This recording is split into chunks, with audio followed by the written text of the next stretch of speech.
What's up, guys? I'm George Kamel, and today we're talking about 6 traps keeping you stuck in the middle class. And no, we're not talking about New Balance 608s, or skillet queso from Chili's, or Kohl's Cash, or air fryers. We get it. You love your air fryer.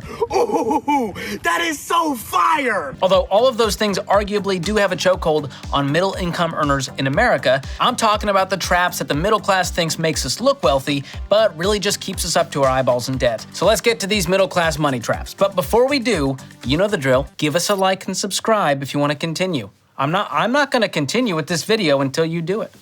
I got all day. How long you got? Okay, I'll do it.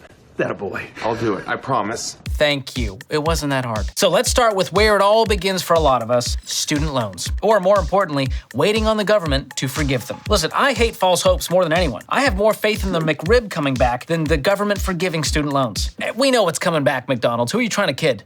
All right, don't tease us like that. Is this about the McRib? It's gone, dude. Let it go. Right now, the total amount of student loan debt in the U.S. is over $1.58 trillion, spread out over 45 million borrowers. And while there's some ways to have your student loans canceled, they're just not reliable options. And the middle class is especially impacted by student loan debt. Not to mention the federal forgiveness program that Biden promised last year is still on hold until the Supreme Court decides if Biden even has the authority to cancel student loan debt in the first place. And normally, I don't mind a good hold.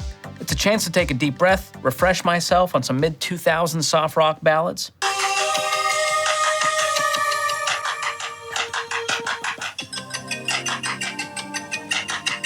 That part hits hard. They did not need to go that hard. I can't believe I waited a half hour on hold just for you to hear that music.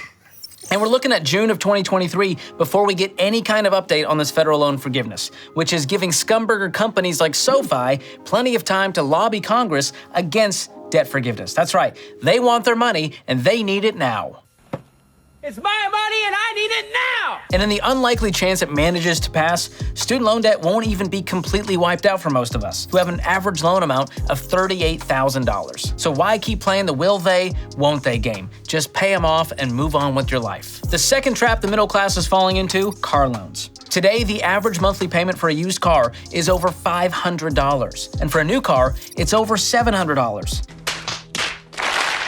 No, you're going into debt with interest while your car plummets in value every single day. Get this, in the first 5 years, a car loses 60% of its value. Just buy a used, reliable car, get it inspected by a mechanic, and pay cash. Not necessarily actual cash like in a briefcase, unless you're Mr. Beast, at which point you can use a wheelbarrow full of pennies. Moving on, middle class trap number 3, buying a house you can't afford. The US now has close to 500 cities where the average cost of a home is $1 million. And in some of those cities, $1 million gets you a condemned ranch home already occupied by a raccoon that you've nicknamed George Cooney to make the situation less distressing. And even though homeowners are still sitting on more equity than ever before, 69% still say they feel house poor, which means the house is way too much of their income and they're feeling the pinch. So if you're part of that struggle, I'm gonna guess a big reason is because you're spending more than 25% of your take-home pay on your costs of home ownership. And that 25% doesn't just mean your mortgage,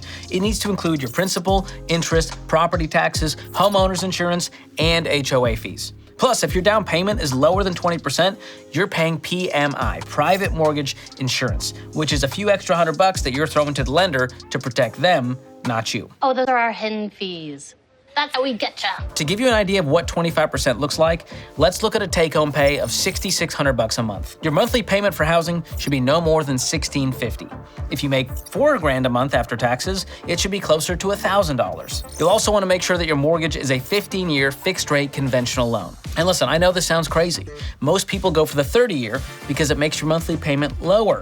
But trust me, a 15-year is going to help you get out of debt faster, which is the goal, and save you potentially hundreds of thousands of dollars in interest and fees. Now, if you're doing the math at home and you're already yelling at me through the screen, George, that's impossible. With my numbers, it'd be more like 35, 40, 50% of my take-home pay. Press pause, save up a bigger down payment, and build your patience muscle. Renting can be a great option, and I know rent keeps going up and you're going, well, why wouldn't I just get the mortgage? Listen, home ownership has some insane costs associated with it as opposed to renting, where someone else has to deal with all those problems. Middle class trap number 4, trying to game the credit card system. I hate to be the one to break it to you, but when it comes to gaming the rewards, the only thing getting played here is you. Congratulations. you played yourself. But I pay off my card every month, George. What's the big deal? Well, the reality is that 40% of Americans don't, and you could eventually fall into that trap. These companies do thousands of experiments every year to get you to spend more and make you think the rewards are all worth it. It reminds me of going to Chuck E. Cheese as a kid, right? I'd get $10, I'd get my little tokens, and I'd play for 8 minutes, and it all disappears, and I get 30 tickets to show for it. And I go to redeem those tickets, I can only afford sticky hands and a Chinese finger trap. And 3 minutes later, it's not even sticky. As long as you think you're winning, they've got you in a death trap. Middle class trap number 5. Get rich quick trends. Things like crypto and drop shipping and house flipping and house hacking and anything that ends with the word arbitrage. We so badly want to believe that all we got to do is punch the magic question block and coins will pop out for the taking. Getting rich doesn't work like that. I mean, sure, you'll occasionally see someone strike gold and make $1 million off a garlic coin, which is somehow actually a real cryptocurrency started by a community on Reddit, inspired by garlic bread. Garlic bread is my favorite food. I could honestly eat it for every meal, or just eat it all the time without even stopping. Now, I like to go to the Bible for my financial advice, and here's what Proverbs 13:11 says. Wealth gained hastily will dwindle, but whoever gathers little by little will increase it. What does that tell me? You gotta be the tortoise instead of the hare. Plus, look how cute those tortoises are. You can do it, buddy. That's a big strawberry for a little guy. How is he gonna get a bite of that? Oh my gosh. It's like me trying to eat one of those hipster hamburgers that's just like 4 feet tall. Oh, look at, he's going for it. He's clawing at that thing. That thing's the size of him. How big is this? Is that a giant strawberry or a tiny turtle? Actual millionaires, like real life ones, they have no illusions of getting rich quick. Instead, here's what they do. They pay off their debt, they save for emergencies, they invest at least 15% of their income into a 401k or an IRA, and they live on less than they make. It's that simple, and it's that hard. Finally, middle class trap number 6, keeping up with the Joneses. They throw the best tailgates, they drive the nicest cars, they have kitchen islands the size of actual islands, and they vacation in the most aesthetic Airbnbs on planet Earth. But you guys, the Joneses are broke with a capital B. You're broke!